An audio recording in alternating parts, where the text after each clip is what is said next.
विधानं पावनी वैष्णवी नमः कोटि वैष्णव बंदे की जय శిల ప్రపాత్ की जय निताय गौर प्रेमानंदे हरि हरि बोल హరే కృష్ణ. సో మనం వచ్చేసి 4వ గ్రంథం 21వ అధ్యాయంలో ఉన్నాము.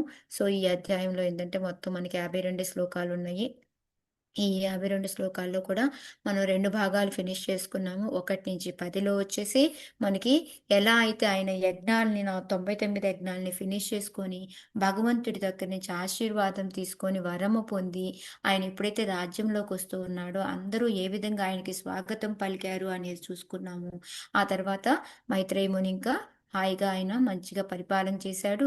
ఆ తర్వాత భగవంతుడి దగ్గరికి చేరాడు అని చెప్తే వెంటనే విదురుడు అడుగుతాడనమాట. అంత అతని గురించి అంత మంచి కర్మలు చేసిన అతన్ని గురించి మేము ఇంకా వినాలనుకుంటున్నాను నేను, అప్పుడే ఫినిష్ అయ్యొద్దు అనే విధంగా ఆయన అడుగుతారనమాట. సో అడిగిన దానికి సరే అని చెప్పేసి అప్పుడు మైత్రేయముని మళ్ళీ చెప్పడం మొదలు పెడతారనమాట. సో చెప్పడం మొదలు పెడుతూ స్టార్టింగ్ ఏం చెప్తారు, ఆయన ఏ విధంగా ఎంజాయ్ చేశాడు అని చెప్పేసి చెప్తారు. ఆ తర్వాత ఆయన ఏ విధంగా పరిపాలించాడు అనేది చెప్పారు, ఏ విధంగా పరిపాలన చేశాడు అనేది. ఆ తర్వాత ఆయన ఒక యజ్ఞం చేయడం మొదలు పెట్టారు.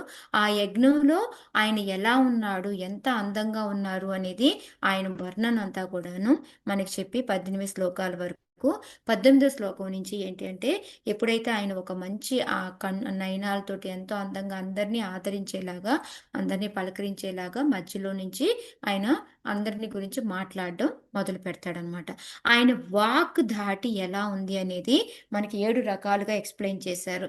ఎవరికైనా గుర్తున్నాయా అవి ఏ విధంగా? అందులో అట్లీస్ట్ ఒక్క పాయింట్ గుర్తుంది ఎవరికైనా? 7 రకాలుగా పొగిడారు ఆయన స్పీచ్ని మైత్రేయముని. వాట్ ఈస్ దిస్ వంకాయ పుల్స్? అది అథారిటేటివ్ గా మాట్లాడారని చెప్పారు ఒక పాయింట్. ఓకే, ఇంకా అది ఇంకెవరు చెప్తారేమో, ప్రభు వర్క్ చేస్తున్నారు. Hare Krishna Matajis. సుందరముగాను అలంకారంగాను శుభోదకము శ్రవణానందకరము. Okay okay, at least మీరు ఇప్పుడు ఇవన్నీ వింటున్నప్పుడు ఒకటన్నా అనిపిస్తుంది కదా, ఓ ఇట్లా మాట్లాడితే బాగుంటుంది, ఇట్లా మాట్లాడితే బాగుంటుంది అనేది. సో వాటిలో ఒక పాయింట్ అన్నా మీకు ఇప్పుడు 7 గుర్తు లేకపోయినా ఏదో ఒకటన్నా గుర్తు రావాలి కదా, ఎందుకని గుర్తు రావట్లేదు ఎవరికి? చెప్పడం నా లోపం అంటారా? నేను మీకు అంత అర్థమయ్యేలాగా చెప్పట్లేదా? ఏం కాదు మాతాజీ, మాకు జ్ఞాపకం తక్కువ. ఎలా చెప్పాలో తెలియదు. నోట్స్ లో ఉన్నాయి, అవన్నీ చూసి చదివేస్తున్నా నేను. అదే అంటే ఇప్పుడు నేను అదే మాతాజీ ఇప్పుడు నేను చెప్పేది, ఇప్పుడు మనకి ఏదో ఒకటి నచ్చుతుంది. ఓకే, ఇలా భాష మాట్లాడారు అంటే ఇప్పుడు అందులో మనకి 7 రకాలుగా ఉంది. ఆయన ఏంటి ఎటు ఇంకా సందేహం ఒకసారి విన్నాము అంటే ఇంక దాంట్లో మనకి ఇంకొక క్వశ్చన్ ప్రశ్న అడగడానికి కూడా అంత క్లియర్గా మాట్లాడతారు అని, అలంకారంగా మాట్లాడారు అని, ఎంతో అందంగా ఉంది అని, ఎంతో శ్రవణానందంగా ఉంది అని మనకు అనిపిస్తుంది కదా. ఇవేంటి మామూలు మనం వాడుకునేవి. ఇప్పుడు ఎవరైనా లెక్చర్ నాకు అబ్బాయి ఎంత ఆనందం అనిపించిందో అంటాము. ఎందుకు అనిపిస్తుంది? అంటే శ్రవణ ఆనందం అది. సో ఆ విధంగా అలంకారంగా అప్పుడు ఎంత మంచి లాంగ్వేజ్ వాడారు, ఎంత బాగుంది అంటారు. ఆయన మాట్లాడేటప్పుడు ఎంత బాగుంది, ఇంకా ఇంకా వినాలనిపిస్తుంది అంటే ఆయన ఆ వాడే పదాలు ఏమన్నాయి, అలంకారంగా ఉన్నాయి అన్నమాట, శోభాయమానంగా ఉన్నాయి అన్నమాట. సో అది ఇంకోటి ఆయన మాట్లాడింది ఎంత క్లియర్ కట్గా ఉంది, ఇంకోసారి మనకి మళ్ళీ ప్రశ్న అడగాల్సిన అవసరం కూడా లేదు అనే విధంగా ఉంది అనేది. సో లాస్ట్ది ఏంటంటే మెయిన్గా అందరికీ లోకహితం, అందరికీ ఉపయోగపడేలాగా అన్నమాట. సో ఇక్కడ మెయిన్ ఎందుకు నేను ఇది స్ట్రెస్ చేస్తున్నాను అంటే మనం ఎవరికైనా ఏదైనా ఒకటి మాట్లాడాము, ఒకటి చేశాము అంటే అది పక్క వాళ్ళకి ఉపయోగపడే దానిలాగే ఉండాలి. లేకపోతే మనకి భాగవతంలో ఎప్పుడో వస్తుంది, ఎక్కడో నాకు గుర్తులేదు కానీ కప్ప అరిస్తే ఏమవుతుంది చెప్పండి? పక్క పక్క పక్క అని అరుస్తుంది అనుకోండి, ఏమవుతుంది? కన్న కఠోరంగా ఉంటుంది. కర్ణకఠోరం కాదు, దానికి పాములు వచ్చేస్తాయి ఎగ్జాక్ట్లీ. పాముకి చెప్తుంది, ఓయ్ వచ్చి ఆహ్వానిస్తుంది, నన్ను తిను నేను ఎక్కడున్నాను అని చెప్తుంది అనమాట. సో అట్లా అంతా అంటే మనము అలా మాట్లాడితే ఎవరికి ఉపయోగపడని మాట మాట్లాడితే మనము ఇంకా పాపాన్ని కూడగొట్టుకుంటున్నట్టే అన్నమాట. అంటే అది ఏంటంటే మన స్వలాభం కోసము, మనం ఏదో ఆనందపడడం కోసము అట్లా మాట్లాడినా కూడా వేస్ట్ అనమాట. అది ఎట్లా అంటే కప్పరుపులాగా అనమాట. అదేంటంటే ఇంకొంచెం మన నాశనానికి దారి తీస్తుందే తప్ప ఇంకో ఉపయోగం ఉండదు. అందుకని సో అట్లీస్ట్ ఈ ఒక్క లైన్ అయినా గుర్తుపెట్టుకోండి. మనం ఏదైనా మాట్లాడాము అంటే ఓకే, ఒక అలంకారంగా మాట్లాడాలి, అది రాకపోవచ్చు. డౌటులు లేకుండా మాట్లాడాలి, మేబీ అది కూడా మనం అందులో ఎక్స్పర్ట్ కావచ్చు కాకపోవచ్చు. బట్ అట్లీస్ట్ మనం ఏదైనా మాట్లాడామంటే పక్క వాళ్ళకి ఉపయోగపడుతుందా లేదా, ఇప్పుడు ఇది నేను చెప్తే దానికి ఏమైనా ఉపయోగం ఉందా లేదా అనేది చూసుకొని దాన్ని అది చెయ్యొచ్చు కదా, మనం అది ఎవరైనా చేయొచ్చు కదా, అంతేనా? దానికి ఏమైనా మనకి అదే పిహెచ్డీలు కావాలా? అర్థవంతంగా అందరికీ మాట్లాడాలి, అర్థం పర్థం లేకుండా మాట్లాడకుండా. ఓకే, అదంతా కూడా వదిలేయండి మాతాజీ. అట్లీస్ట్ ఓకే, మనం ఏదైనా మాట్లాడాము అంటే వాళ్ళకు ఉపయోగపడుతుందా లేదా, వింటారా చేస్తారు, అది అంతే అన్నమాట. సో ఆ విధంగా ఉండాలి అనేది, అంటే ఆయన ఇప్పుడు ఏం మాట్లాడినా అదంతా కూడా అక్కడ ఉన్న వాళ్ళందరికీ ఉపయోగకరంగా ఉండేలాగా ఉంది అనేసి స్పీచ్ చెప్పారనమాట. సో 21 నుంచి ఆయన మొదలు పెట్టారు మాట్లాడడం. సో మనం ఎక్కడి వరకు నేర్చుకున్నాము నిన్న? 2 శ్లోకాలు. సో దాంట్లో 21, 22 శ్లోకాల్లో ఏమన్నా గుర్తున్నాయా పాయింట్స్? ఏం చెప్పారు? ఫస్ట్ పదం ఏం చెప్పారు ఆయన? మాతాజీ అలా కాదు కానీ ఒక దేవదేవ అనే ఒక వర్డ్ ముఖ్యం, అలా సంబోధించారని చెప్పారు మాతాజీ. ఏ శ్లోకం అని అలా గుర్తులేదు కానీ దేవదేవనా? మర్యాద అని చెప్పారు. ఆ, మర్యాద ఇచ్చారు. అంటే ఆ సభలో ఉన్న వాళ్ళందరికీ గురించి ఆయన ఫస్ట్ ఎవరితో మాట్లాడారు? పోనీ అది గుర్తొచ్చిందా? దేవతలు, ఆచార్యులు, 1 by 1 మాతాజీ. ఎవరికి ఏమి, ఎవరికి ఎలా అంటే మర్యాదలు ఎవరికి ఏ చేయాలి. మర్యాద ఇవ్వాలో అది ఇచ్చారు, అది ఓకే. బట్ ఆయన ఫస్ట్ పిలిచింది ఎవరిని? ఎవరితో మాట్లాడారు ఆయన? పెట్టాను సాధు గుర్తు. పురుషులు మాతాజీ, సాధు భక్తులు, పురుషులు. అంటే భక్తులు అన్నమాట. భగవంతుడిని నమ్మే వాళ్ళు, భక్తులు, సాధు పురుషులు, వాళ్ళందరికీ ఏం చెప్పారు? నేను చెప్పేది వినండి మీరు సావధానంగా అని చెప్పేసి చెప్పారనమాట. ఎందుకు ఆయన అంత ఇదిగా అంటే, ఒక రాజుగా ఉండి ధిక్కారం అంటే మనకి అధికారం ఉంటుంది, నేను ఇది ఆజ్ఞిస్తున్నాను నువ్వు వినాలి, అలా కాదు, నేను చెప్పేది వినండి సావధానంగా. ఎందుకు అంటే ఎవరైనా జిజ్ఞాసులైన వాళ్ళు ఎవరు అయినా కూడా ఏం చేస్తారు? మహాత్ములకి చెప్పి వాళ్ళ దగ్గర నుంచి తెలుసుకుంటారు ఇది కరెక్టా కాదా అనేది. సో ఆ విధంగా ఇక్కడ చెప్పారనమాట. ఆ తర్వాత 22 శ్లోకాలు ఏం చెప్పారు? స్టార్టింగ్ అప్పుడు దేవతలు అన్నారు, అదేంటి నువ్వు ఇలా నువ్వే రాజు కదా, నువ్వు రాజు అయినప్పుడు నువ్వు ఆజ్ఞాపించాలి, కానీ ఇదేంటి ఇంత నమ్రంగా అడుగుతున్నావు అనేసి అంటే దానికి ఆయన రీజన్స్ చెప్తున్నారనమాట. నేను రాజునయ్యాను అంటే ఎవరి అనుగ్రహంతో అయ్యాను? భగవంతుడి యొక్క అనుగ్రహంతో అయ్యాను. సో ఇది మెయిన్ పాయింట్. మనకి ఏది జరిగినా కూడా అది భగవంతుడి వల్లనే, భగవంతుడి యొక్క అనుగ్రహంతోనే జరుగుతుంది, అది మనము గుర్తుపెట్టుకోవాలన్నమాట. సో ఇక్కడ ఆయన ఏం చెప్పారు? దేవదేవుడి యొక్క అనుగ్రహం వల్లనే నేను మీ చేత రాజునవ్వగలిగాను, అంతే. సో అలా ఉండడం వల్ల నాదేంటి, నేను చేయాల్సింది ఏంటి? నేను మీకు 3 చెప్పాను. ఏం చెప్పాను? ఒకటి, ఫస్ట్ రాజుగా ఆయన దేవుడిది అనుకున్నాడు. రెండోది ప్రజలని చక్కగా చూసుకోవడం, ఓకే, క్షేమాయచ భోగా, ఓకే. సో వాళ్ళందరికీ సరిగ్గా పరిపాలించడము, వాళ్ళని ఆపదల నుంచి కాపాడడము. మూడోది వచ్చేసి వాళ్ళని భక్తులుగా చేయడము. సో ఈ 3 పనులు, అంటే భక్తులుగా చేయడము అంటే ఎలాగా? వాళ్ళ వర్ణానికి తగ్గట్టుగా వాళ్ళకి పనిప్పించి వాళ్ళతోటి సరిగ్గా పరిపాలించడము అనేది ఆయన డ్యూటీ అన్నమాట. సో ఒక రాజుగా చేయాల్సిన పని ఏంటి అనేది మనకి క్లియర్ కట్గా ఈ 22వ దాంట్లో చెప్పారనమాట. రాజుగా ఆయన చేయాల్సింది మంగళ మంగళ వాట్ ఇస్ ఇట్ మంగళాయ చ లోకానాం భవాయ చ క్షేమాయ చ, ఓకే. సో ఈ 3 కూడా ఆయన చూసుకోవాలన్నమాట. సో అది మనం 22లో తెలుసుకున్నాము. సో 23లో ఏం చెప్పబోతున్నాడు ఆయన, డ్యూటీ ఏంటి అనేది చెప్పుకున్నారు. తర్వాత 23లో ఏం చెప్తున్నారో ఇప్పుడు చూద్దాం మనం. ప్లీజ్ మాతాజీ, ఇంపార్టెంట్ గుర్తుపెట్టుకోండి ప్లీజ్. తస్య మేతదు నిష్ఠానాద్ యానాహుర్బ్రహ్మవాదినః లోకాస్యుకామ సందోహ యస్య తుష్యతి తిష్ఠదృక్. చదవండి మాతాజీ ఎవరన్నా. హరే కృష్ణ మాతాజీ. లేరండి మాత, చదవండి. ఓకే మాతాజీ. తస్య మేతదనుష్ఠానాత్ వ్యా వ్యానా వ్యానా యానాహుర్బ్రహ్మవాదిన జ్ఞానాహుర్బ్రహ్మవాదినః ఉమ్. తస్య మేతదనుష్ఠాన జ్ఞానాహుర్బ్రహ్మవాదినః లోకాస్యుః కామసందోహ యస్య తుష్టతి దిష్టదృక్. పృథు మహారాజు పలికెను, రాజుగా నా కర్తవ్యమును నిర్వర్తించినంతటా వేదవాదులు వర్ణించడి సర్వాభిష్టములను సాధించగలనని నేను భావించుచున్నాను. సమస్త గతులకు ద్రష్టయగు భగవానుడు ప్రసన్నుడగుట ద్వారానే అట్టి అదృష్టము ప్రాప్తించగలదు. ఓకే. సో ఇందాక ఏం చెప్పాడు? అందరికి ఎవరికి పరిపాలన ఏ విధంగా చేయాలి అనేది నేను చెయ్యాలి అని చెప్పాడు. సో ఇప్పుడు దానికి ఏంటి అని చెప్తున్నాడు? రాజుగా నా కర్తవ్యం నేను నిర్వర్తించాను అనుకోండి, అప్పుడు ఏమవుతుంది? వేదవాదులు వర్ణించడి సర్వాభీష్టములు అంటే మనకి ఈ వేద జ్ఞానాలలో ఎప్పుడైతే మన యొక్క కర్తవ్యం మనం ప్రాపర్గా చేస్తే మనకి ఏం జరుగుతుంది?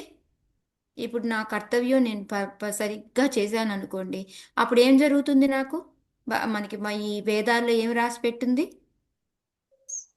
సర్వాభిష్టాలు సాధిస్తాయి. అంటే ఆ వేదాల్లో సర్వాభిష్టాలు అంటే ఏంటి? అంటే మనం మంచి జరుగుతుంది మనకి, అంటే మనం భగవంతుడి దగ్గరికి చేరగలుగుతాము అనేసి, అంతే కదా. సో అప్పుడు ఏం చెప్తున్నాడు? అంతటితో ఆపాడా ఆయన? ఆపలేదు. ఓకే, నేను నా డ్యూటీ నేను బాగా చేశాను అనుకోండి, అప్పుడు ఏంటంటే ఈ వేదాల్లో చెప్పినట్టుగా మనకి ఏం జరుగుతుందో అదన్నీ కూడా నేను చేయగలుగుతాను, నా అభిష్టాలన్నీ కూడా సాధించగలుగుతాను. అంటే సర్వాభిష్టాలు అంటే మెయిన్గా ఏంటి? పృథు మహారాజ్కి ఏముంటుంది? మళ్ళీ భగవంతుడి దగ్గరికి చేరటమే కదా. సో అది చేరగలుగుతానని నేను భావిస్తున్నాను అని చెప్పాడు.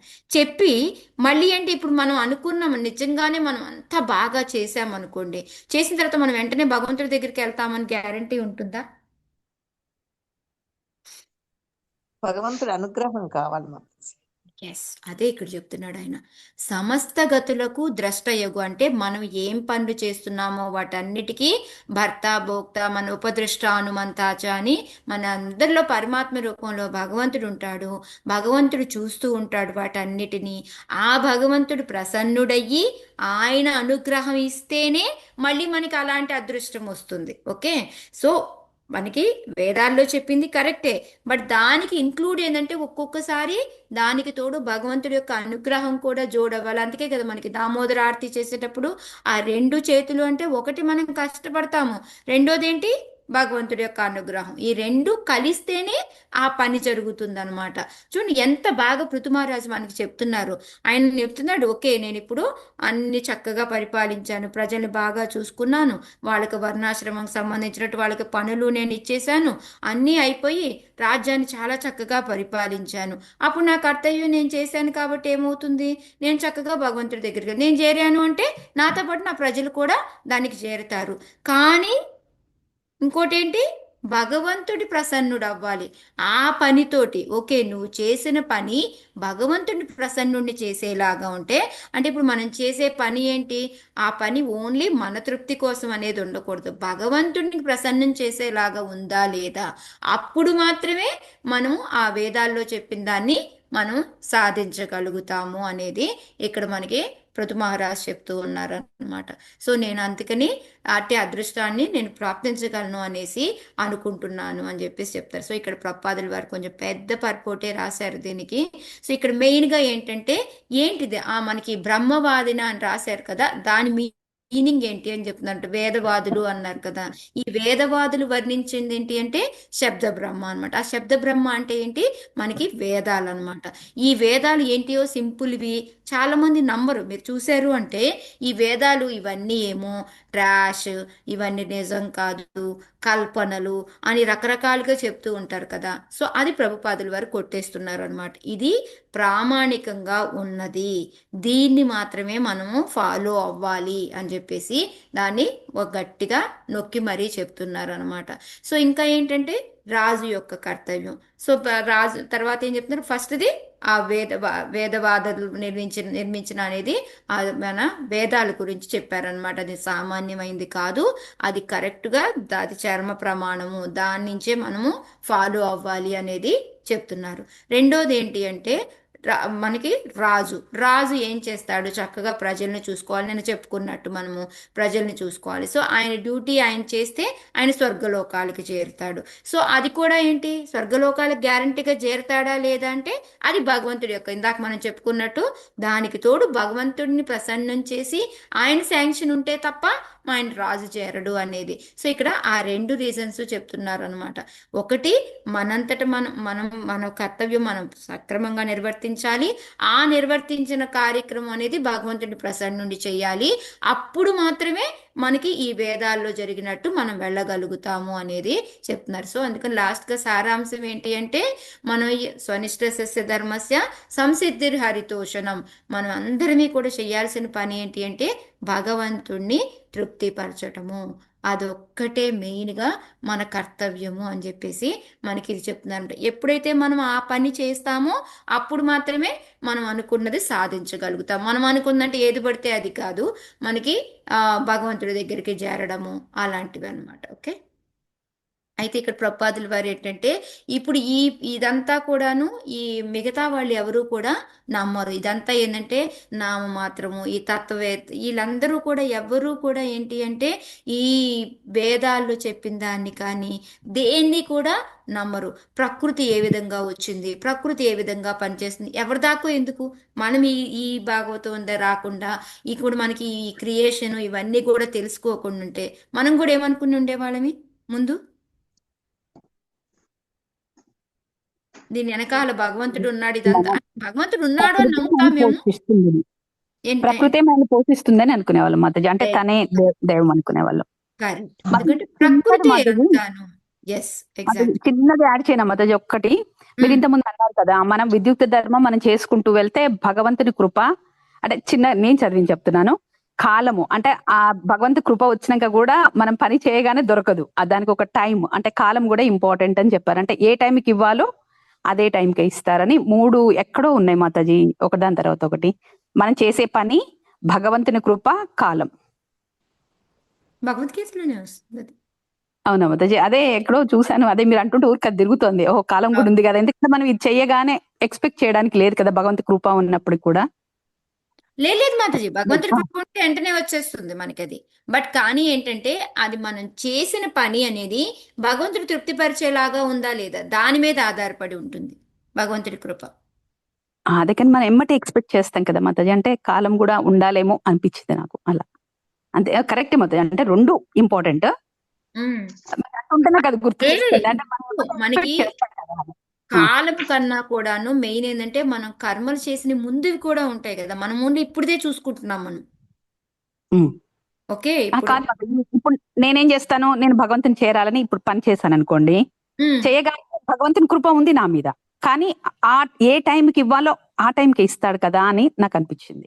అంటే లేదు, టైం. అంటే మీ పూర్వజన్మ కర్మలు ఉంటాయి కదా, వాటిని ఇదంతా కూడా ఇప్పుడు వస్తాయి మీకు. ఓకే, అది క్లారిటీ ఓకే వస్తుంది. ఓకే ఇంకా ముందు ముందు ఓకే శ్లోకాస్ లో ఉంది. ఓకేనా, అప్పుడు డిస్కస్ చేద్దాం దాన్ని. Okay. Okay okay. Hare Krishna. So Hare Krishna. So ఇక్కడ ఏంటంటే ఇందాక మనకి సుభాషిణి మాత చెప్పినట్టు మనకి ఏంటంటే ప్రకృతి నుంచి అన్నీ వస్తున్నాయి, ఇవన్నీ కూడా మనం ఎలా అనుకున్నాం అనమాట. సో ఇప్పుడు ఏంటంటే ప్రపాదుల వారు ఇక్కడ అదే చెప్తున్నారు. సో వీళ్ళందరికీ ఏంటంటే అసలైన ఈ జ్ఞానం తెలియకుండా ఈ అజ్ఞానంలో ఉండిపోయి వాళ్ళు ఆ విధంగా తయారైపోయారు అనేసి మనకి ప్రపాదుల వారు ఇక్కడ ఈ శ్లోక ఒకటి కూడా చెప్తున్నారు అనమాట. మనకి ప్రహ్లాద్ మహారాజ్ చెప్తారు, అందాంత గోబీర్ విశతాంత మిశ్రం అని. మనందరం ఎలా అంటే ఒక ఏం చెప్తారు ఇది, ఉమ్, తమో గుణంలోకి కొట్టుకుపోతూ, అంటే ఆ విధంగా మనం వెళ్ళిపోతూ ఉన్నాం అనమాట. సో అందుకని మనకేంటంటే ఇంకా దాని నుంచి బయటపడడం అనేది రావట్లేదు. ఎంతసేపు ఇంకా ఏంటి గోతుల్లోకి ఇంకా ఇంకా లోపలికి దిగజారిపోతున్నామే తప్ప మనము పైకి రావట్లేదు. ఎందుకంటే ఆ జ్ఞానం వచ్చి తెలిసే వరకు కూడా మనం ఇలాగే కొట్టుకుపోతాం. ఎప్పటిదాకా మనకి ఒక 4-5 ఏళ్ల క్రితం మనందరం కలుసుకొని ఇవన్నీ నేర్చుకోక ముందుకి ఎంత తేడా ఉంది మనందరికి. ఇప్పుడు తెలిసాక మనకి ఓ ఇది అసలైంది ఇదని తెలిసినాక ఆ పార్ట్ పట్టుకున్నాక మనలో ఎంత చేంజ్ చూసుకుంటున్నాం మనము. సో అది లేకముందు మనమంతా కూడా ఏమిటి, ఈ తత్వవేత్తల్లాగానే ఇదంతా కూడా ట్రాష్, ఇది ఏమీ లేదు, నెక్స్ట్ లైఫ్ గురించి ఎవరు ఆలోచించాలి, ఇదంతా ఎందుకు, ఇప్పుడు ఎంజాయ్ చేస్తే చాలు కదా, ఇలా అనుకునే జ్ఞానంలోనే మనం అందరమే ఉన్నాం అనమాట. అందుకనే ప్రపాదుల వారు ఏం చెప్తున్నారు, ఈ జ్ఞానం అనేది చాలా ఇంపార్టెంట్. అందుకని మన జీవితానికి గమ్యం ఏంటి, మనం ఎక్కడి నుంచి వచ్చామో, మనం ఇక్కడ ఎందుకు తిరుగుతున్నామో, ఇవన్నీ కూడా తెలుసుకోవాలి. ఇవన్నీ తెలుసుకోవాలి అంటే మనలో ఆ కృష్ణ చైతన్యం అనేది స్టార్ట్ అవ్వాలి అని చెప్పేసి చెప్తున్నారంట. ఎప్పుడైతే ఇది మనలో కృష్ణ చైతన్యం స్టార్ట్ అయ్యి మనం భక్తి చేసుకోవడం మొదలు పెడతామో అప్పుడు మనకి లాభం చేకూరుతుంది, మన యొక్క నిజ లక్ష్యం ఏంటో అది నెరవేరుతుంది అని చెప్పి చెప్తూ ఉన్నారనమాట. సో ఇదంతా కాదు, మెయిన్గా మనకి ఈ శ్లోకం నుంచి మనం తెలుసుకోవాల్సింది ఏంటి అంటే, మనం కర్తవ్య నిర్వహణ చేస్తే, మనం ప్రాపర్గా మన విద్యుత్ ధర్మాన్ని మనం నిర్వర్తిస్తే వేదాల్లో చెప్పినట్టు మన గమ్యం చేరుతాము. ఆ గమ్యం చేరాలి అంటే ఆ కర్మ ఎలా ఉండాలి, భగవంతుడిని తృప్తిపరిచేలాగా, ప్రసన్నుణ్ణి చేసేలాగా ఉండాలి, ఇదనమాట. సో మనం ఏ పని చేస్తున్నా ఇది భగవంతుడి తృప్తి కలిగిస్తుందా లేదా. ఓకే, ఫర్ ఎగ్జాంపుల్ నాకు ఇప్పుడు ఏమోలే కాసేపు ఏదో ఒకటి పడుకుందాంలే అనిపిస్తుంది, నేను ఈ టైంలో పడుకుంటే కృష్ణ సాటిస్ఫై అవుతాడా లేదా, దీనివల్ల అసలు ఏదైనా మంచి జరుగుతుందా లేదా అనేది మనం ఒక్క క్వశ్చన్ మనం వేసుకున్నాం అనుకోండి, వెంటనే ఆ పని మనం ఆపేస్తాం అనమాట. సో దీని నుంచి జస్ట్ ఒక చిన్న ఎగ్జాంపుల్తో మీకు చెప్తున్నాను, మనల్ని మనం క్వశ్చన్ చేసుకోవడమే, దీనివల్ల భగవంతుడు తృప్తి ప్రసన్నుడు అవుతాడా లేదా. That's all. ఓకే. य उद्धरेत्करं राजा प्रजाधर्मेष्व शिक्षयन् प्रजानां शमलं भुक्ते भगं च स्वं जहाति सः. సారీ మాతాజీ, చదవండి మాతాజీ ఎవరిని. హరే కృష్ణ మాతాజీ. చదవండి. యఉద్ధరేత్కరం రాజా ప్రజాధర్మేష్వ శిక్షయన్ ప్రజానాశమలం భుక్తే భగం చ స్వం జహాతి సహా. వర్ణాశ్రమముల దృష్ట్యా ప్రజల కర్తవ్యమేమిటో తెలియజేయక కేవలం వారి నుండి శిస్తులు వసూలు చేసడి ఏ రాజైనను వారి యొక్క పాపములను అనుభవింపవలసి వచ్చును. అట్టి పతనముతో పాటు ఆ రాజు తన సౌభాగ్యమును కూడా కోల్పోవు. హరే కృష్ణ. హరే కృష్ణ. సో ఇందాకేం చెప్పారు, కర్తవ్యం ప్రాపర్గా చేస్తే ఏం జరుగుతుందో చెప్పారు. ఇక్కడ ఏం చెప్తున్నారు, వాళ్ళకి ప్రజలకి నేను సరిగ్గా వర్ణాశ్రమం ప్రకారం వాళ్ళ కర్తవ్యాలు ఏంటో వాళ్ళకి తెలియజేయకుండా వాళ్ళని మామూలుగా ఒక ఏంటంటారు మూడులాగా తయారు చేశాను అనుకోండి, అలా చేసి ఏం చేస్తున్నారు, శిస్తులు వసూలు చేసుకోవడం. అంటే రాజుగా ఏం చేస్తాడు, ఆయన వసూలు చేస్తూ ఉంటాడు, అలా పన్నులు కట్టించుకుంటూ ఉంటారు కదా, అలా చేస్తే ఏమవుతుంది అంటే నేను పాపాన్ని అనుభవించాల్సి వస్తుంది. సో దీనికి నేను ఎప్పుడో లెక్చర్లో రాధేశ్యామ్ ప్రభు అనుకుంటా ఒకసారి, ఆ ప్రభు అంటే ఎప్పుడో హైదరాబాద్ ఎక్కడికి వెళ్ళారు నాకు గుర్తులేదు ప్లేసు. సో అక్కడికి వెళ్ళారంట. వెళ్తే ఒక ప్రభు వచ్చి ప్రభు ప్లీజ్ ప్లీజ్ ప్లీజ్ మీరు మా ఇంటికి రండి, ఎందుకంటే మీకు భోజనం పెడితే చాలు భగవంతుడికి పెట్టినట్టేను, అంటే ఫుట్బాల్ దాంట్లో కనుక బాల్ వేసేస్తే విన్ అయిపోయినట్టే అన్నట్టు, మీకు పెడితే నేను భగవంతుడికి పెట్టినట్టేను, మీరు వచ్చి మా ఇంట్లో భోజనం తింటే చాలు అని అన్నారంట. సర్లే పాపం పిలిచారు కదా అని వెళ్ళారంట. వెళ్ళిన తర్వాత ఆ ప్రభు మీరు లెక్చర్ అది ఏమి ఇవ్వక్కర్లేదు, మీరు జస్ట్ తినేసి ఇలా వెళ్ళిపోండి చాలు ప్రభు, మా ఇల్లు ధన్యమైపోతుంది అది ఇది అని చెప్పారంట. వెంటనే ప్రభు అన్నారంట, నీ డ్యూటీ నువ్వు బాగానే చేసావు, నా డ్యూటీ చేయకపోతే నేను పాపానికి పోతాను తెలుసా నీకు. ఇప్పుడు నువ్వు రెస్పెక్ట్ ఇచ్చావు, నేను తీసుకున్నాను, బట్ కానీ ఆ రెస్పెక్ట్ని నేను మళ్ళీ నిలబెట్టుకోవాలంటే ఏంటి, నా రెస్పెక్ట్ ఏంటి, నువ్వు రెస్పెక్ట్ ఇచ్చావు, నేను రిటర్న్ ఏం చెయ్యాలి, నేను హితం అనేది మనిషి అంటే ఒక మంచిగా నీకు ఏదో ఒకటి మంచి జరిగేలాగా మాటలు చెప్పాలి. అంటే నేను ఒక రిటర్న్గా ఏంటంటే నీకు ఒక మంచిగా ప్రసంగం లాగో ఏదో ఒకటి ఇవ్వాలి. సో ఇప్పుడు నా డ్యూటీ నేను చేయకుండా నీ డ్యూటీ నువ్వు చేసావు, నీకు బాగానే ఉంటుంది, నేను పాపం తినాల్సి వస్తుంది. సో అందుకని అలా కాదు, ఫస్ట్ నన్ను నా లెక్చర్ చెప్పు నువ్వు, ఆ తర్వాత నీ పెట్టిన తిండి నేను తినేసి వెళ్తాను. తినడం ఇంపార్టెంట్ కాదు, ఇక్కడ నేను మీ ఇంటికి వచ్చాను కదా, నీ డ్యూటీ అయిపోయింది, నా డ్యూటీ ఫినిష్ చేసుకొని అని చెప్పారంట. అందుకని పురోహిత్ అంటారు కదా, పుర అంటే మనం పక్క వాళ్ళ ఇంటికి, ఓకే, పర అంటే పక్క వాళ్ళ ఇంటికి, వాళ్ళ ఇంటికి వెళ్ళినప్పుడు హిత అంటే వాళ్ళకి మంచి కలిగే 4 మాటలు చెప్పాలన్నమాట. అది పురోహిత్ అంటే మీనింగ్ అనమాట. సో మనం పురోహితులను ఎందుకు పిలుస్తాము అంటే వాళ్ళు వస్తారు, మనం రెస్పెక్ట్ ఇస్తాము, వాళ్ళు తీసుకుంటారు. రిటర్న్గా ఏంటంటే మనకి మంచిగా ఉండేలాగా చెప్పారు, 4 మాటలు మనకి మంచి జరిగే మాటలు, మనం మా భక్తులు అంటే భగవంతుడి గురించో 4 మాటలు చెప్పి వెళ్తారనమాట.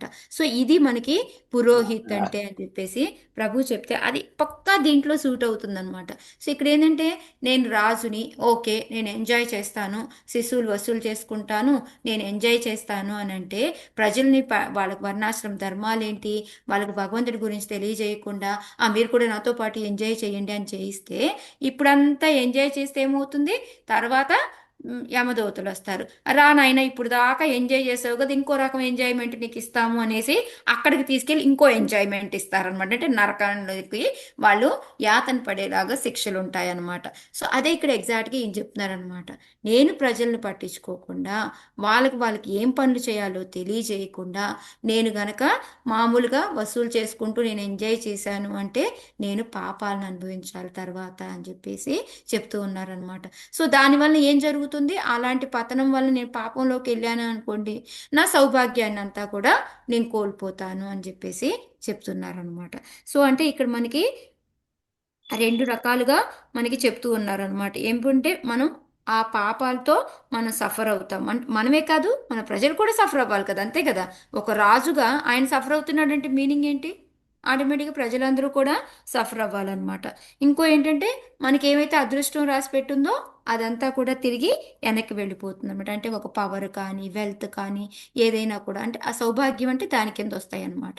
సో ఆటోమేటిక్గా ఆయన పవర్ పోతుంది, మళ్ళీ డబ్బులు అని కూడా వెల్త్ అంతా కూడా పోతుంది అనమాట. సో అది ఇక్కడ మనకి చెప్తూ ఉంటాడు. సో మనం ఏం చేయాలి ఇప్పుడు, దీని నుంచి మనం ఏం నేర్చుకోవాలి, మనకి ఎవరైనా రెస్పెక్ట్ ఇస్తూ ఉన్నారనుకోండి, ఓన్లీ తీసుకుంటా ఉన్నాం అనుకోండి, ఏం జరుగుతుంది, పాపం మూట కట్టుకుంటాం మాతాజీ. పాపం మూట కట్టుకుంటాం. సో మనం ఏం చేయాలి, వాళ్ళకు ఉపయోగపడేలాగా ఓన్లీ రెస్పెక్ట్ తీసుకుంటూ ఉంటే సరిపోదన్నమాట. దానికి తగ్గట్టుగా మనం మళ్ళీ కూడా యాక్ట్ చేయాలి, అది ఇక్కడ. సో ప్రపాదుల వారు మనకి ఇందులో కూడా ఏం చెప్తూ ఉన్నారంటే, ఇప్పుడు మనకి ఎవరైతే ఈ రాజు కానీ మనకి ఇక్కడ అనుకో రాష్ట్రపతి ప్రధానమంత్రి ముఖ్యమంత్రి ఎవరైతే వాళ్ళందరూ కూడా ఏంటంటే దేశ ప్రజలకి ఈ వర్ణాశ్రమ విధానం ప్రకారంగా మనం అందరికీ ఒక్కొక్క డ్యూటీని చెప్పాలన్నమాట. ఆ డ్యూటీ కూడా ఎందుకు మనం చేస్తాం, ఈ వర్ణాశ్రమ విధానం అనేది దేనికి ఉంది, మనం భగవంతుని తృప్తిపరచడానికి. సో మనం ఏ పని చేసినా కూడా దాంట్లో భగవంతుని తృప్తిపరిచేలాగా ఉందా లేదా అనేది మనం చూసుకుంటూ ఉండాలన్నమాట. అలా గనక చెయ్యకపోతే అనేది అది ప్రపాదుల వారు ఇక్కడ మనకు అప్పుడు గనక ప్రభుత్వంలో పనిచేయవారు దేశాద్యంత ప్రజలు పాపాల్లో భాగస్థులు కావాల్సి వస్తుంది అని చెప్పి చెప్తూ ఉన్నారనమాట. ఇంకోటి ఏంటి అంటే ఇక్కడ ప్రపాదుల వారు చెప్తుంది, ఇప్పుడు ఆ పాప కార్యం ఏదైతే ఉందో ఇప్పుడు అందులో ఏంటంటే మనం ప్రతి ఒక్కళ్ళు వస్తారనమాట. పాపకార్యముల ఫలముల్లో భాగస్థుడును ఇంటిలో ఉత్సవము జరిగినప్పుడు గృహస్థుడు బ్రాహ్మణులను వైష్ణవులను భోజనమును పిలుచుట వైదిక పద్ధతి. వారు అతని పాపమును పరిహరింపగలుగుటయే దాని కారణము. ఎందుకు వీళ్ళు బ్రాహ్మణులను పిలిచి భోజనాలు ఇవన్నీ ఎందుకు పెడతారు అంటే వాళ్ళ పాపం తగ్గించుకోవడానికి అని చెప్తున్నారు. కానీ ఇప్పుడు అందరూ వచ్చేస్తారా, ప్రతి ఒక్కళ్ళు పిలిస్తే అందరి ఇళ్ళకి వెళ్ళిపోతామా భోజనాలకి బ్రాహ్మణులు?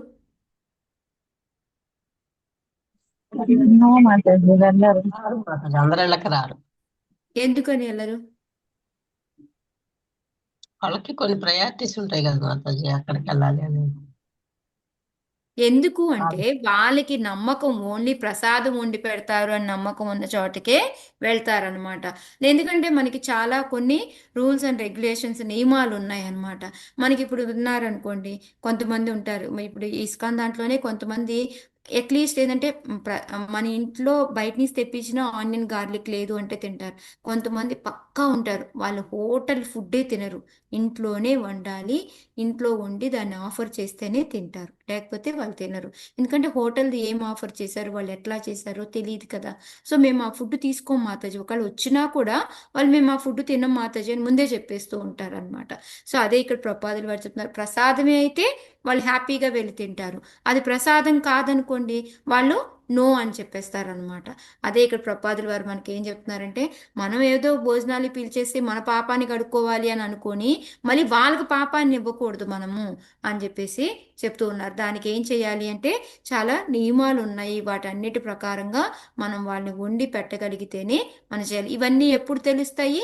మనం ఇలా భక్తిలోకి వచ్చినప్పుడు మాత్రమే ఈ విషయాలన్నీ కూడా మనకి తెలుస్తాయి అని చెప్పేసి చెప్తూ ఉన్నారు. అందుకని ప్రపంచ జనుల లాభం కొరకు కృష్ణ చైతన్యోద్యము ఏ వేద విజ్ఞానమును శాస్త్రీయముగా పంచుచున్నది. సో అందరికీ చెప్తుంది ఏంటి? మనం ఈ 4 రకాలైన నియమాలు పాటించాలి, ప్రసాదాన్ని తినాలి, భగవంతుడిని తృప్తిపరిచేలాగా ఉండాలి, ఈ హరే కృష్ణ సంకీర్తనం అనేది చేయడము, ఇవన్నీ ఎవరి కోసం? ఈ జ్ఞానాన్ని తెలిసి దాని ప్రకారంగా మనం బిహేవ్ చేస్తే పాపాల నుంచి బయటపడడానికి అని చెప్పేసి దాని గురించి చెప్తూ ఉన్నారు. సో మెయిన్గా మనం ఎక్కడ తెలుసుకోవాల్సింది ఏంటి? ఓన్లీ మనము మన డ్యూటీని మనం ప్రాపర్గా చేయకపోతే పాపం మూట కట్టుకుంటాము.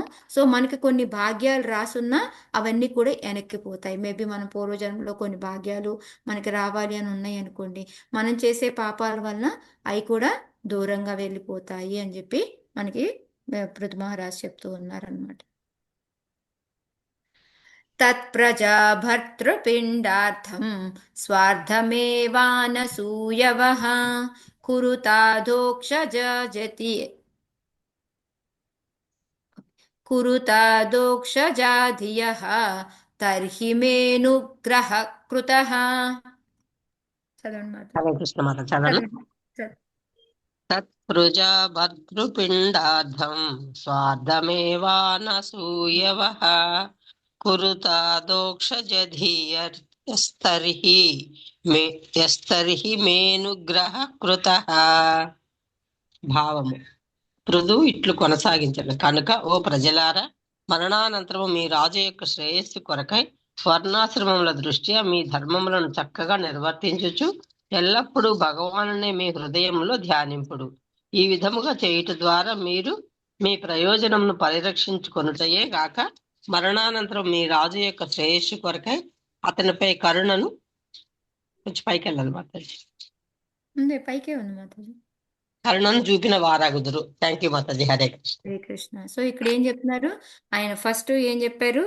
మనకి ఈ డెస్టినేషన్ అనేది ఎట్లా బాగా మనకి ఏదైతే మనకి ఏదైతే కర్మలు ఉన్నాయో అది ప్రాపర్గా చేసి ఒక రాజుగా నా కర్తవ్యాన్ని అంతా నిర్వర్తించి అన్నీ చేస్తే అప్పుడు వేదాల్లో చెప్పినట్టుగా నేను వెళ్తాను. దానికి కూడా భగవంతుడి యొక్క ప్రసన్నత ఉంటేనే వెళ్ళగలను అని చెప్పారు. రెండో దాంట్లో ఏం చెప్పారు? నేను ఓన్లీ వసూలు చేసుకుంటూ కూర్చొని నేను గనక మీ అందరికీ మంచి బాధ్యత అనేది తెలియజెప్పలేదు అనుకోండి, అప్పుడేం జరుగుతుందని చెప్పారు? పాపం వస్తుంది, కింద పడిపోతాము అని చెప్పారు, భాగ్యాన్ని తొలగిపోతుంది అని చెప్పారు. ఇప్పుడు ఏం చెప్తున్నారు?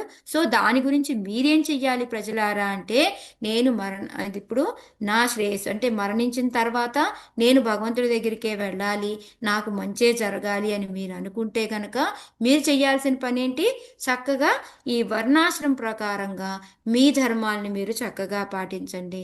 ఒక క్షత్రియుడు ఉంటే క్షత్రియుడి డ్యూటీ, బ్రాహ్మణుడు ఉంటే బ్రాహ్మణుడి డ్యూటీ, శూద్రుడుగా ఉంటే శూద్రుడు, అలాగ మీ డ్యూటీలను మీరు చక్కగా పరిపాలించండి అని చెప్తున్నారు. సో అది చేస్తూ కూడా ఏం చేయాలి? మీ డ్యూటీని మీరు చేస్తూ కూడా ఎప్పుడూ భగవంతుడిని ధ్యానిస్తూ ఉండాలి. ఓన్లీ నీ విద్యుత్ ధర్మం చేస్తే సరిపోదు, నీ డ్యూటీ చేస్తూ భగవంతుడిని మన సెంటర్లో పెట్టుకొని మన డ్యూటీలు ఎలా చేయాలో ఆ విధంగా చేయాలి అని చెప్తున్నారు. అది చేయడం మూలంగా ఏమవుతుంది అంటే మీరు హాయిగా హ్యాపీగా మీకు ప్రయోజనం, మీరు భగవంతుడి దగ్గరికి వెళ్తారు. అంతేకాకుండా మరణించిన తర్వాత నాకు కూడా శ్రేయస్సు కలుగుతుంది, మీరందరూ నా మీద ఎంతో కరుణ చూపించిన వాళ్ళు అవుతారు అని అంటారు. ఇప్పుడు ఎక్కువగా చూడండి, ఎవరైనా లెక్చర్ చెప్పడానికి వచ్చారనుకోండి, మీరు మా పైన చూపించే కరుణ ఇది ఒక్కటే అనేసి ఏం అడుగుతారు వాళ్ళు? మీరు మాకేదో చెయ్యాలి అనుకుంటే మీరు ఏం చెయ్యక్కర్లేదు, ఇది ఒక్కటి చెయ్యండి చాలు, మా మీద కరుణ చూపించినట్టే అంటారు. ఏం చెయ్యమని చెప్తారు? ఎక్కువగా అడుగుతారు భక్తి చేయమని చెప్తారు. భక్తి అంటే భగవంతుడిని నామం జపించుకోండి, భగవంతునిగా తలుచుకుంటూ ఉండండి, భగవంతుడి యొక్క ప్రసాదం తింటూ ఉండండి. మీరు ఏ పని చేసినా భగవంతుడిని మధ్యలో పెట్టుకోండి. ఇది చేస్తే చాలు. మీరు ఒక్కసారి భగవంతుడిని తలుచుకుంటే చాలు. నాకు అదే తృప్తి అని చెప్పి ప్రభుపాద మన లీలామృతంలో చూస్తాము. ఎక్కడ చూసినా వీళ్ళందరూ ఏం చెప్తారు అంటే మీరు ఇప్పుడు దానివల్ల వీళ్ళకి ఏమైనా లాభం ఉందా? యాక్చువల్గా వీళ్ళకి లాభం ఉందా లేదా? కోసమే కదా మాతాజీ వాళ్ళు చెప్పేది. మన కోసం, ఎస్. ఎందుకంటే వాళ్ళ డ్యూటీ వాళ్ళు చేస్తూ ఉన్నారు. వాళ్ళు ఎందుకంటే మనం ఇప్పుడు రాజుగా ఏం చెప్తున్నాడు అంటే ఇప్పుడు నేను మీ అందరినీ ప్రాపర్గా చూడలేదంటే మీకు నెక్స్ట్ శ్లోకాలు వస్తుంది. ఎందుకు ఆయన ఇలా చెప్తున్నాడు, నా మీదే మీకు ఎందుకు కరుణ చూపిస్తున్నారు మీరు గనక మీ డ్యూటీ మీరు ప్రాపర్గా చేసి వర్ణాశ్రమ విధానం ప్రకారంగా భగవంతుణ్ణి తలుచుకుంటూ ఉన్నారనుకోండి, అప్పుడు ఏం జరుగుతుంది అంటే మీరు నా మీద కరుణ చూపించినట్టు మీకు కావాల్సిన ప్రయోజనం అంటే మిమ్మల్ని కూడా రక్షించుకున్నట్టే అని చెప్పేసి చెప్తూ ఉన్నారనమాట. సో అది ఇది ప్రపాదుల వారు మనకి ఈ దీంట్లో ఏం చెప్తూ ఉన్నారు అంటే మనకి ఇద్దరు కూడా ఇప్పుడు ప్రజలు ఉండాలి, భక్తులు రాజు ఉండాలి. ఓన్లీ రాజు లేకుండా ఓన్లీ ప్రజలే భక్తిలో ఉన్నా కూడాను అది ఉపయోగం కాదు. ఓన్లీ రాజు ఉండి ప్రజలు లేకుండా ఉంటే కూడా భక్తిలో ఉపయోగం లేదు. ఎందుకంటే వాళ్ళని నేను రెడీ చేయలేదు కాబట్టి అది నాకు మళ్ళీ తప్పు కిందే అయిపోతుంది. సో అందుకని ఏంటి అంటే మనం ఇద్దరివి ఎవరి కాళ్ళవి కూడా హెల్ప్ చేసుకోకుండా గనక ఉన్నాము అంటే చివరికి చనిపోయిన తర్వాత ఏమవుతుంది? మనందరమే నీచ జాతులు అనమాట. ఎన్ని రకాల జీవులు ఉన్నాయి మనకి? 84 లక్షల రకాల జీవరాశులు ఉన్నాయి. సో వీటిల్లో మనం ఇంకా కిందకి దిగజారిపోతూ ఉంటాము అని చెప్పేసి చెప్తూ ఉన్నారనమాట. సో అందుకని మనం వీటి నుంచి ఈ కిందకి జారిపోకుండా కింద పడిపోకుండా ఉండాలి అంటే మనం చేయాల్సిన పని ఏంటి అంటే ప్రతి ఒక్కరిని కూడాను ఈ భక్తిలోకి తీసుకురావడము ఇవన్నీ చేయాలన్నమాట. అది ఒక బాధ్యతగా మనము తీసుకోవాలన్నమాట.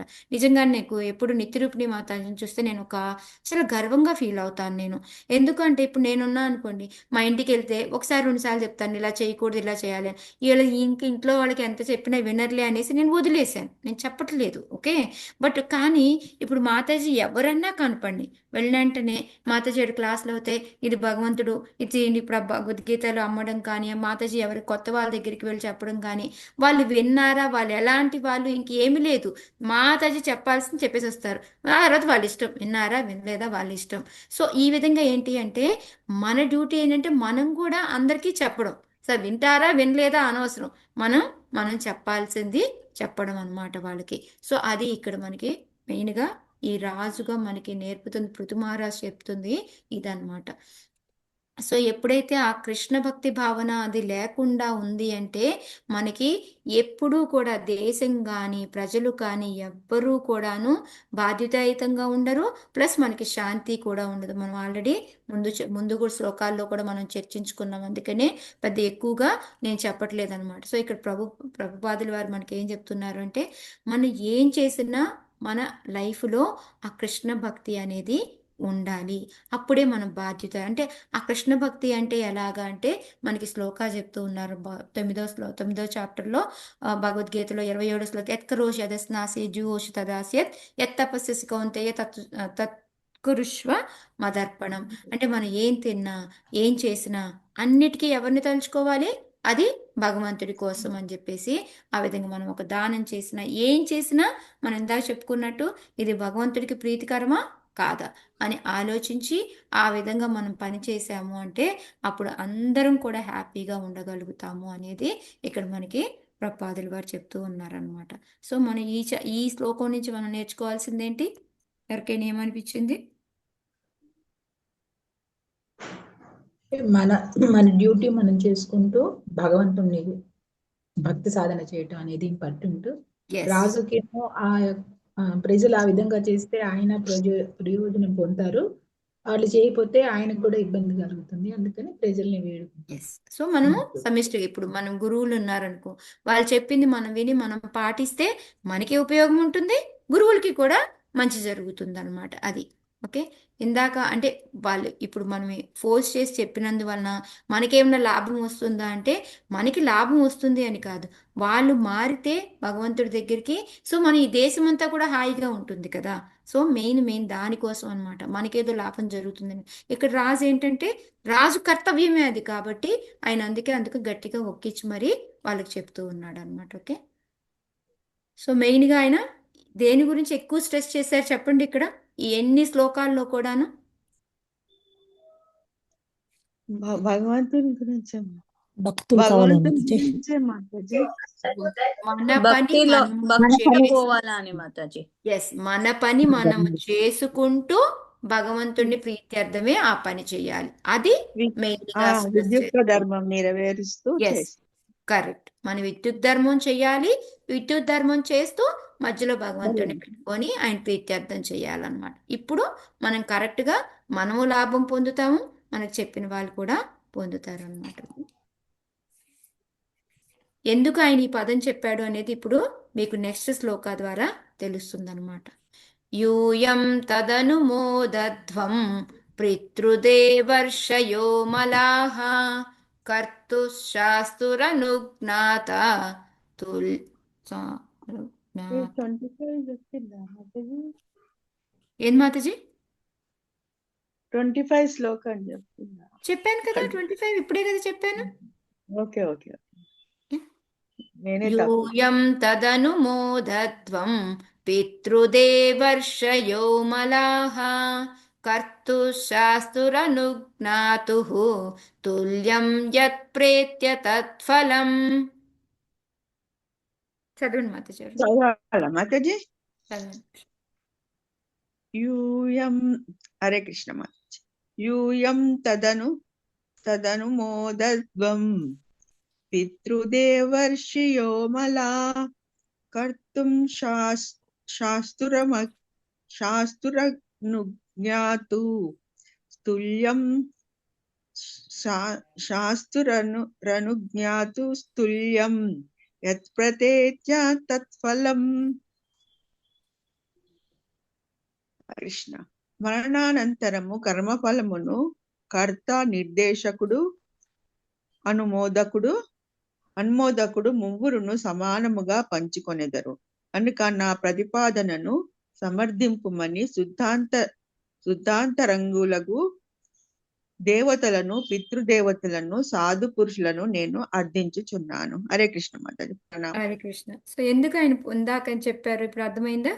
ఎందుకు మీరు అందరూ మీ డ్యూటీ మీరు ప్రాపర్గా చేస్తూ భగవంతుడిని తలుచుకోండి, మీకు ప్రయోజనం ఉంటుంది, నాకు నా మీద కరుణ చూపించినట్టుంది అని ఎందుకు చెప్తున్నారు అంటే, ఇప్పుడు మరణానంతరము ఎప్పుడైతే మన కర్మ ఫలాలు ఉంటాయో, ఓకే, ఆ కర్మ ఫలాలు ముగ్గురికి పంచబడతాయి అన్నమాట. ఒకటి చేసే వాళ్ళకి, కర్త ఎవరైతే, ఇప్పుడు నేను ఒక పని చేస్తే అది నాకు. ఇప్పుడు నేను చేసిన పని ఎవరైతే నాకు ఆజ్ఞాపించారో, ఓకే, నన్ను చెయ్యమని, ఇప్పుడు నేను ఎవరినైనా ప్రోత్సహించానో ఒక పని చెయ్యమని, ఓకే, అది మంచిది అవ్వచ్చు, చెడుది అవ్వచ్చు, ఏ పని అయినా, ఓకే, అర్థమైందా? సో అది నిర్దేశకుడు అంటే అక్కడ రాజుకు అనమాట. నెక్స్ట్ అనుమోదకుడు అంటే ఇప్పుడు రాజుని శాంక్షన్ చేయాల్సింది ఎవరు? ఓకే, ఇప్పుడు నువ్వు ఈ పని నేను ఇది చెప్దాము అనుకుంటున్నాను అంటే ఓకే ఓకే చెప్పే, ఇది కరెక్టే. ఇప్పుడు నేను ఒక పని చేద్దాము అనుకున్నాను, నేనేం చేస్తాను, రేవతి గోపి మాత చెప్తాను, మాతాజీ నేను ఇలా చేద్దాం అనుకుంటున్నాను, ఇది ఓకేనా అని చెప్తాను. ఓకే అని మాతాజీ చెప్పారనుకో అంటే అక్కడ మాతాజీ అనుమోదకురాలు అవుతుంది, నేను నిర్దేశకుడిని అవుతున్నాను. కర్త అంటే ఎవరికైతే చెప్పానో ఆ పని చేయమని చెప్పాను. సో ఇక్కడ ముగ్గురు ఉన్నారు ఇక్కడ, ఓకేనా? సో ఈ ముగ్గురికి ఏంటి అంటే దాని యొక్క పాపం కానీ పుణ్యం కానీ ముగ్గురికి వెళ్తుంది. సో ఇప్పుడు అందుకని రాజు ఇప్పుడు ఆ ముందు చెప్పిన శ్లోక కరెక్టా కాదా? మాతాజీ కరెక్ట్. కన్ఫ్యూజన్ గా ఉందా? ఏం కన్ఫ్యూజన్ గా లేదు కదా మీకు? ఇప్పుడు మనం ఏ పని చేసినా దానికి ఎగ్జాంపుల్ ఏం చెప్పచ్చు అంటే, ఇప్పుడు మనకి మాంసం తెచ్చుకొని వండుకొని తిన్నామనుకోండి, ఓకే, సో ఇప్పుడు ఓన్లీ మనం మాంసం తెచ్చుకొని తిన్నందువలన మనకొక్కరికే వస్తుంది ఆ పాపం, ఇంకా ఎవరెవరికి వస్తుంది? ఆరుగురికి వస్తుందని చెప్పారు మాతాజీ. అమ్మే వాళ్ళకు, వండే వాళ్ళకు, తినే వాళ్ళకు. ఓకే, వెరీ వడ్డించే గుడ్. వాళ్ళకు కూడా వడ్డించే వాళ్ళకు సేమ్ అదే విధంగా ఇక్కడ ఏంటంటే ఎవరైతే ఆ పని చేయమని ఆజ్ఞాపిస్తారో దాన్ని ఓకే చేసేది కరెక్టే అంటారో చేసేవాళ్ళు. సో ముగ్గురు పంచుకుంటారు. అది మంచవని చెడవని అన్నమాట. సో అందుకనే రాజుగా ఏంటంటే మీరందరూ కరెక్ట్గా చెయ్యండి అనేసి ఆయన చెప్తున్నాడు. ఇటుపక్క అనుమోదకులు అంటే బ్రాహ్మణులు, సాధువులు వీళ్ళనమాట. సో వాళ్ళు పర్మిషన్ తీసుకొని ఆయన ఇస్తాడు కాబట్టి అందుకొని చెప్తున్నాడు. సో ఇప్పుడు ముగ్గురికి వస్తుంది కాబట్టి మీరు ప్రాపర్గా ఉండి నాకు కూడా ప్రాపర్గా ఉండనివ్వండి అని చెప్పేసి, లేకపోతే ఏమవుతుంది మీ పాపంలో కొంత భాగం నాకు కూడా వస్తుంది అని చెప్పేసి చెప్తున్నారు అనమాట. అందుకనే నేను ఇప్పుడు ఇప్పుడు ఇప్పుడు ఇతను చెప్పింది కరెక్టా కాదా అనేది ఆయన డైరెక్ట్గా చెప్పట్లేదు. నేను ఇది చెప్తుంది కరెక్టా కాదా అని ఇంకా ఆయన ఏమడుగుతున్నారు, ఇప్పుడు ఇదంతా కరెక్టా కాదా అనేది దేవతలు, పితృలు, సాధు పురుషులు అవునా కాదా మీరు చెప్పండి అనేసి మళ్ళీ వాళ్ళని అర్థిస్తున్నాడు అనమాట.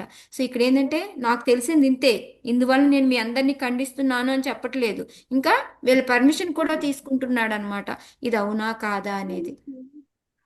ఓకే,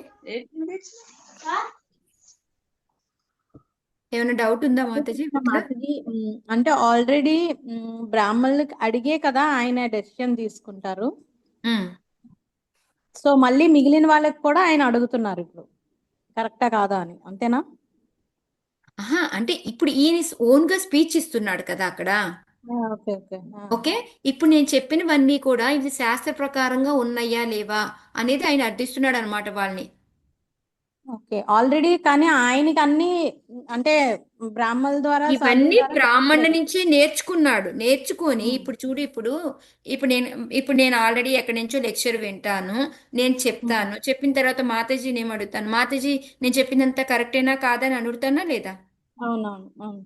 ఓకే, ఇప్పుడు ఉదయం రసికానంద ప్రభు క్లాస్ తీసుకున్నారు, ఆయన ఏమన్నారు, నేనేమైనా తప్పు చెప్పుంటే నన్ను సరి చెయ్యండి అని అడిగాడు, అవునా లేదా? అవును అవును ఇవన్నీ ఆల్రెడీ మనం వేరే వాళ్ళ దగ్గర విన్నవే, విన్నవే, సరైన అవును శాస్త్రం నుంచి విన్నవే, కానీ చెప్పేటప్పుడు మేబీ అటు ఇటు వెళ్ళొచ్చు కదా. అవును మాధవి. ఓకే, సో అందుకని ఈయన ఏమడుగుతున్నాడు, నేను చెప్పినవన్నీ కరెక్టేనా లేదా సరి చెయ్యండి అని అర్థిస్తున్నాడు అనమాట ఆయన. ఓకే, ఓకే అంటే మాధవి, మెయిన్ థ్యాంక్ యూ. ఇక్కడ ఒకటి, ఆయన చెప్పిన దానికి వెంటనే నేను చెప్పిందంతా కరెక్టా లేదా అని ప్రామాణికంగా మళ్ళీ వేరే వాళ్ళతో కూడా చెప్పిస్తున్నాడు అనమాట. ఓకే ఓకే, హరే అది కృష్ణ మాతాజీ. ఇక్కడ అనుమోదకుడు అంటే ఇక్కడ దేవతలు పితృదేవతలు అవుతారు, నిర్దేశకుడు అంటే ఏమో రాజు అయ్యారు, కర్త అంటే ఇంక చేసే ప్రజలంతా. యా, మాతాజీ ఇప్పుడు చిన్న డౌట్ మాతాజీ, ఇప్పుడు మీరు అన్నారు కదా ఇప్పుడు చేసే వాళ్ళకి అంటుతుంది, తర్వాత ఆ అంటే తినే వాళ్ళకి అంటుతుంది అన్నారు. మీరు ఏమన్నారు, ఒక గృహస్థ అయినప్పుడు ఇంట్లో వాళ్ళు తినాలి అంటే మరి చెయ్యాలని ఒక ఏదో అన్నారు కదా ఒకసారి కూడా, నాకు ఇది ఎప్పుడు కన్ఫ్యూజన్ గానే ఉంటుంది. నాన్ వెజ్ చెయ్యొచ్చా లేదా? ఎక్కడికైనా వెళ్ళినప్పుడు అయితే తప్పదు కదా మాతాజీ, మాకైతే తప్పదు కదా, అంటే నేనంటే తప్పుకుంటాను అనుకోండి, కానీ అసలు అది కరెక్ట్ ఏది అనేది నాకు కూడా కొంచెం డౌట్ ఉంది. చెప్పాను కదా నేను మీకు, ఒక రోజు ఒక మహారాజు వచ్చినప్పుడు ఆయన ఇలాగే అడిగారు అనమాట. ఓకే, ఇది అంటుతుంది, అది కాదని చెప్పట్లేదు, అంటుతుంది పాపము, బట్ కానీ ఏంటంటే ఒక స్త్రీగా, ఒక విద్యుత్ ధర్మంగా, లేకపోతే నీ ధర్మం నువ్వు పరిపాటించట్లేదు కదా, దానివల్ల ఇంకా ఇంకా ఎక్కువ నష్టం జరిగిద్దా లేదా అది చెప్పు ఫస్ట్. ఇప్పుడు నువ్వు వండి ఇవ్వలేదు, ఓకే, అంటే ఒకటి దానికి ఓకే మాతాజీ, ఇప్పుడు నా విషయం నాదే వేసుకో, నీది కాదు, నాదే వేసుకో. ఇప్పుడు నా ధర్మం నేను నిర్వర్తించలేదు, ఓకే, మా ప్రభువుకి నాన్ వెజ్ తినాలనుంది, నేను వండి పెట్టలేదు, ఓకే, సో దానివల్ల ఏమవుతుంది, ఆయనకి ఏం చేస్తాడు, బయట తింటాడు బయటకి వెళ్తాడు. ఓకే, అదొక్కటే జరుగుతుందా బయటకు మాతాజీ? మాట్లాడద్దు మాతాజీ, వినండి మాతాజీ, మాతాజీ చెప్పాను, ఎందుకంటే మనందరికీ అవసరం. మాతాజీ బయటికి ఒక్కటే వెళ్ళి తింటే అదొకటే లాస్ ఏం కాదు, కానీ దానివల్ల ఏమవుతుంది, ఆయనకి ఒక రకమైన అసంతృప్తి మొదలవుతుంది. ఓకేనా, ఆ హస్బెండ్ కి ఒక రకమైన అసంతృప్తి మొదలవుతుంది. సో ఆ అసంతృప్తి వల్ల ఏమవుతుంది, ఇంట్లో ఉన్న వాతావరణం అంతా కూడాను పాడైపోతుంది. సో ఎప్పుడైతే ఆ ఇంట్లో ఉన్న వాతావరణం పాడైపోతుందో నువ్వు చేసుకునే కొంచెం భక్తిని కూడా చేసుకోలేకపోతావు. ఓకే, అంటే మన పరిస్థితిని బట్టి చూడాలంటారు. ఇప్పుడు మా ఇంట్లో నేను వండడం మానేస్తాను కదా మాతాజీ, బయటి మానేసావు, బట్ ఇంట్లో వాళ్ళు ఇప్పుడు నా ఇంట్లోనే ఉంది, ఇప్పుడు నేను వండనండి అని వాళ్ళకి తెలిసిపోయింది. పిల్లలు కానీ, హస్బెండ్ కానీ నన్ను అడగరు. కానీ ఎప్పుడన్నా బయటికి వెళ్తే వాళ్ళు తింటారు. ఓకే. సో, బట్ వాళ్ళకి ఏంటంటే ఏమంటారు? నువ్వు ఎందుకు వండవు? ఈ విధంగా ఒక నాకు క్వశ్చన్ వేసి నువ్వు వండి పెట్టు అని అడిగి కూడా వాళ్ళు ఎన్నిసార్లు అడిగినా నేను వండకుండా వాళ్ళని నిరాకరించి వాళ్ళని ఇబ్బంది పెట్టేలా చేస్తే అప్పుడు నా విద్యుత్ ధర్మం చేయనట్టే నేను. మనకి 2 ఓకే. రకాలైన ధర్మాలు ఉంటాయి. ఓకే. ఒకటి విద్యుత్ ధర్మం ఉంటుంది. ఒకటి సనాతన ధర్మం ఉంటుంది. సనాతన ధర్మం అంటే భగవంతుని తృప్తిపరిచేలాగా చేయటం. విద్యుత్ ధర్మం అంటే నీ డ్యూటీ నువ్వు చేయడం. ఓకే. విద్యుత్ ధర్మం చేస్తూ మనం భగవంతుని తృప్తిపరిచేలాగా ఉండాలి. సో అందుకని మహారాజుని ఎవరో ఒక ఆమె ఇట్లాగే అడిగితే మహారాజు ఏం చెప్పారంటే, ఓకే అమ్మా, నువ్వు వండి భగవంతుని ప్రే చేసుకో. నాకు ఇది నుంచి నన్ను తప్పించేలాగా చూడు స్వామి అని నువ్వు భగవంతుని ప్రే చేసుకో. దానివల్ల ఏంటంటే మొత్తం ఇల్లంతా కూడాను ఈ నరకములాగా మారిపోయి నువ్వు చేసుకునే ఆ చిన్న భక్తి కూడా ఆగిపోతే వచ్చేదానికన్నాను ఇది బెటర్ కదా అని చెప్పారనమాట. ఓకే. కానీ ఒకవేళ మన ఇంట్లో ఆ పరిస్థితి కాకుండా మనం ఇంట్లో చేస్తే అది ఎక్కువ తినడం ఎక్కువ అవుతుంది. మనం చేయకపోతే బయట నుంచి ఆ టేస్ట్ ఎలాగో నచ్చదు. కాబట్టి ఏంటంటే తగ్గిపోతుంది. దాని వల్ల ఆ పద్ధతి ప్రాబ్లం లేదు. యా, అదే మనకి ప్రాబ్లం హయ్యర్ లేదు. ఉపయోగం ఎక్కడుందో చూసి అది చేసుకోవాలి మనం. అది అదే అంటారు, నో డౌట్. అన్నా కూడా దులిపేసుకుంటే అయిపోతుంది. ఎందుకంటే ఓకే మనం చేసేది మంచిదే అనుకోవచ్చు కదా, తప్పైతే లేదు కదా అందులో. తప్పేం లేదు. ఇంకొకటి మాతాజీ, ఇంతకుముందు మీరు అన్నారు కదా, ఎవరైనా ఇంటికి వచ్చినప్పుడు కొంతమంది హోటల్ నుంచి అంటే ఆనియన్ గార్లిక్ లేకుండా కొంతమంది తింటారు. కొంతమంది అసలు ఏది అంటే బయట నుంచి తెచ్చిందే తినరు. అప్పుడు ఒకవేళ ఇప్పుడు మన ఇంటికి ప్రభుస్ వస్తుంటారు, ఇప్పుడు ఎవరైనా రాధా ప్రభు వస్తారు, వీళ్ళు వస్తారు కదా, నేను ఆనియన్ గార్లిక్ లేకుండా అయితే పెట్టగలుగుతాను. ఒక్కొక్కసారి ఏమవుతుందంటే ప్రసాదంగా ఉండకపోవచ్చు, ప్రభుస్ వచ్చారు కానీ గబగబా నేను చేసి పెట్టాను అనుకోండి, అది తప్పు అవుతుంది దేవుడికి ఆఫర్ చేయకుండా. ఎస్, వాళ్ళు ఇదే తింటారు అని తెలిసినప్పుడు మనం ఇది పెట్టడం అంటే తెలిసి కూడాను. ఇప్పుడు అడగాలి, అప్పుడు వాళ్ళు అదే తింటారా అని అడుగుతారు. అది అది వేరు. ఓకే. బట్ వీళ్ళు ఇదే తింటారు, వీళ్ళు అంత హయ్యర్ స్టేజ్ లో ఉన్న వాళ్ళు అన్నప్పుడు వాళ్ళు మర్యాద కోసం వస్తే మనం దాన్ని పాటించాలి కదా. ఓకే. అంటే మనం వచ్చిన వాళ్ళని ఇప్పుడు అడగాలి. ఇప్పుడు మీరు కానీ ఇప్పుడు ఎవరైనా వచ్చారనుకోండి, మనం అడిగి పెట్టొచ్చు. అంటే మీరు అది నేను ఇప్పుడు ఇది పెట్టాలా లేదా అని అడగొచ్చు. అంటే అడిగి పెట్టడం లేదు, తప్పలేదు. మామూలు ఇప్పుడు రాధా ప్రభు స్టేజ్ వాళ్ళు అంతే కదా, ఈ రాహుల్ ప్రభు వీళ్ళందరూ ఉన్నారు కదా, అంటే అడగకుండా పెడితే వాళ్ళు ప్రసాదం అనుకుంటారా? నాకు అదే ఇప్పుడు కొంచెం డౌట్ వచ్చింది. అవునా, నేను ఓన్లీ ఆనియన్ గార్లిక్ లేదు కదా అని ఒక్కోసారి పెట్టేస్తాను.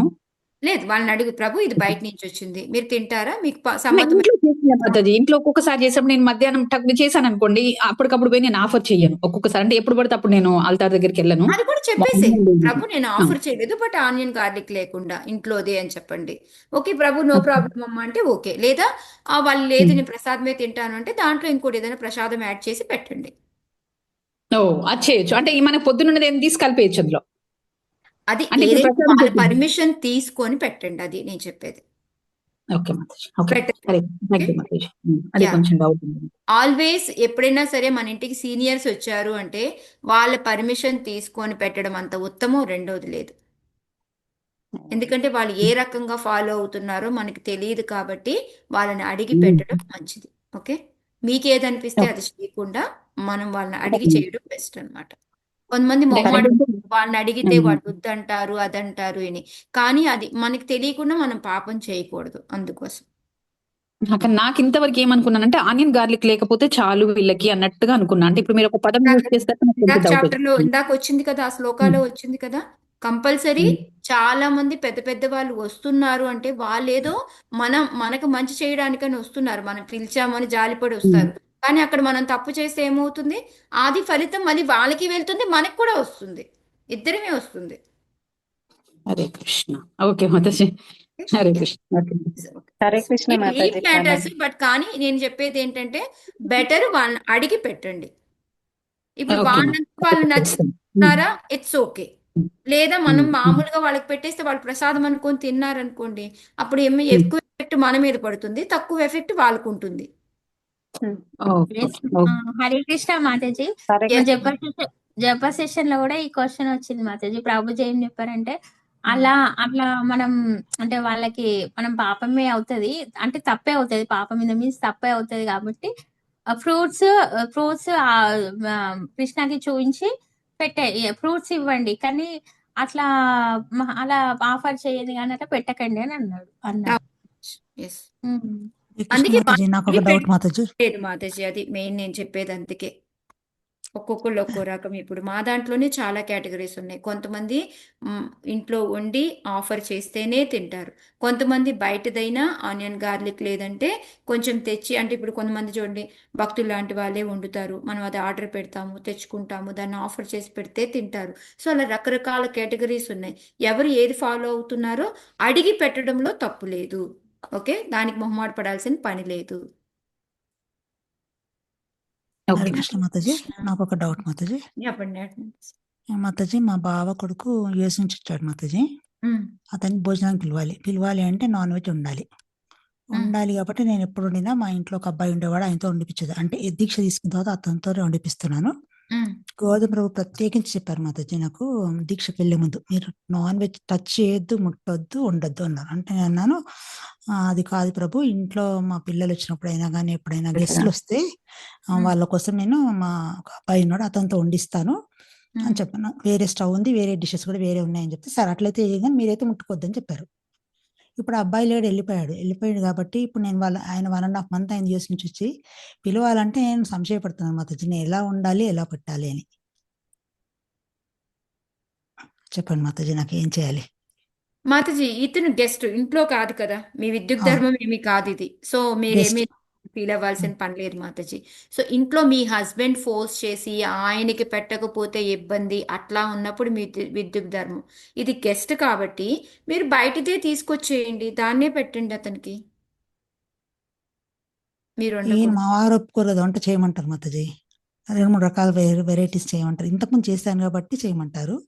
అయితే నేను అనుకుంటున్నాను, నేను ఇంతకుముందు మా పనావిడ కూడా కొంచెం మంచిగా ఉండేది, ఆవిడతో అన్ని నేను స్టవ్ మీద పెట్టించేసి అన్ని నేను ఒక డిష్ లో వేసి ఇచ్చేసి నువ్వు ఇలా చేయని పక్కన ఉండి అన్ని మాతాజీ చూపించేదాన్ని. అది ఇంటి పరిస్థితులను బట్టి మీరు డెసిషన్ తీసుకొని చేయాల్సినవి మాతాజీ కొన్ని.